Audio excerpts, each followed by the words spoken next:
بسم الله الرحمن الرحيم الحمد لله رب العالمين والصلاة والسلام على سيد المرسلين محمد وعلى آله وأصحابه أجمعين أما بعد السلام عليكم ورحمة الله وبركاته. Alhamdulillah, we are in our sixth session of the Tarteel program, where we will practice and recite Surah Masad or Surah Masad. Bismillah ar-Rahman ar-Rahim, the first verse. Tabbat yada abi. So between yada and abi, you'll stretch and pull the mud. Yada abi lahabin. There'll be ghunna after the lahabin. And finally, watab. You'll prolong the ba and you'll let it go with a little echo. This is qalqala. Watab. So the first verse is very simple. Inshallah, we'll recite it now. أعوذ بالله من الشيطان الرجيم. بسم الله الرحمن الرحيم. تبت يدا أبي لهب وتب. تبت يدا أبي لهب وتب. تبت يدا أبي لهب وتب. For the next verse, in ما أغنى, we'll pull and stretch the mud. After that, the ghain letter is important. Some have the tendency of saying agna. Agna is wrong. Aghna. Again, the same gargling sound. Ghain, aghna. We also have to be careful that we don't make qalqala here. We don't say aghna. Some people have the tendency of bouncing the letter aghna. It's completely wrong. Aghna. After that, the ayn we have to concentrate on. Anhu. عنه ماله وما كسب. The last word will have an echo in the end with the ba. كسب. Now we'll recite the ayat inshallah. ما أغنى عنه ماله وما كسب. ما أغنى عنه ماله وما كسب. ما أغنى عنه ماله وما كسب. In the next verse, there are two S sounds. سيصلى. So we have to be careful here because the first one is a sin, a normal flat sin, or just like a S, but the second sound is a sad, wherein now the same S sound, but it's an emphatic or a full mouth sound where the tongue inside will become completely round. And again, I've mentioned this before, full mouth letters are pronounced with an emphatic and full mouth sound, and the rule is that the tongue inside would become round, not the lips. The lips do not move.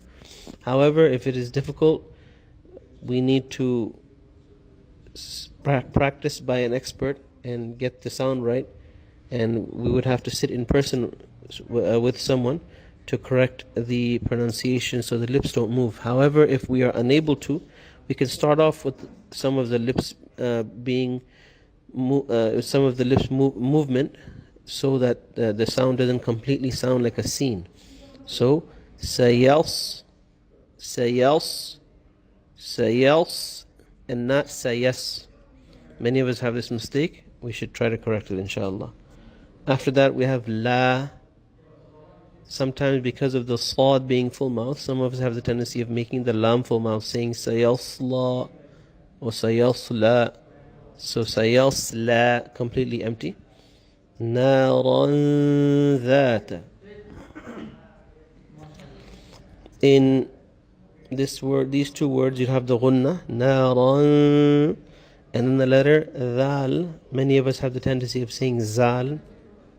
We have to correct this. That with the tongue sticking a little bit out. Again, this is the dal that could transliterate in English into the th of that.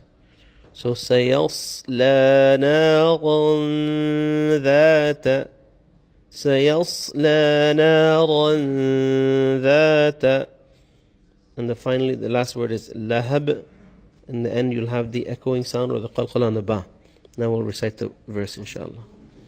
سيصلى نارا ذات لهب سيصلى نارا ذات لهب سيصلى نارا ذات لهب.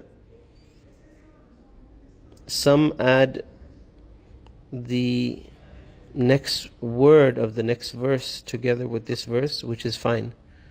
So some may be reciting سيصلى نارا ذات لهب وامرأته. It could be recited this way, but it's better to stop at lahab and start anew with the next verse.